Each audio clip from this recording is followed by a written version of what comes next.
Malam, ya matsayin zaman makoki a musulunci ne?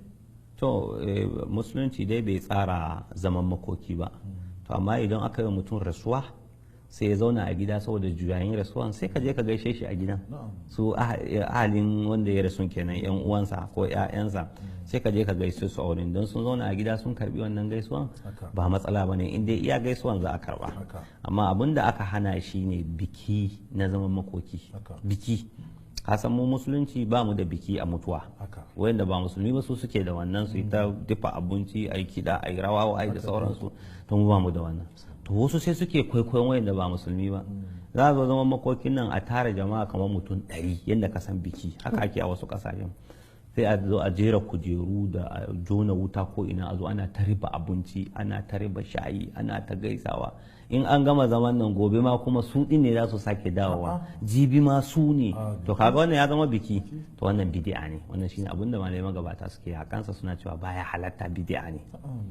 To mu kuma wasu daga cikin al'adunmu akan ainihin shigo da bidiyan, gashi zaman makokin ne iya iyalin ne, amma za a je sai a ce za a yi sadakan 3 ko za a yi sadakan 7, sai a tara jama'a, sai a dinga fito da abinci, a dinga fito da abun sha kala-kala, sai wurin ya zama wurin biki. Ko kuma a zaman makokin ake, amma akwai abincin safe, akwai na rana, akwai na dare wanda iyalan suke difawa, sai a dinga fito da shi. To sai mutane su daidaici daidai lokacin cin abincin, sai a zo a cika a kofar gidan, sai ka ɗauka biki ake yi.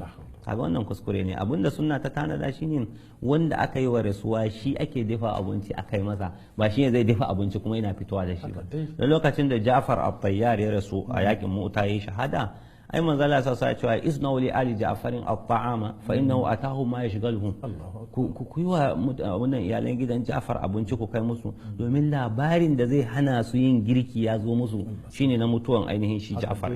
Saboda haka to me yasa mu kuma sai zama wanda aka yi wa mutuwan shi zai baka abinci? Kaga wannan kuskure ne. Saboda haka a daina taruwa a wurin zaman makoki.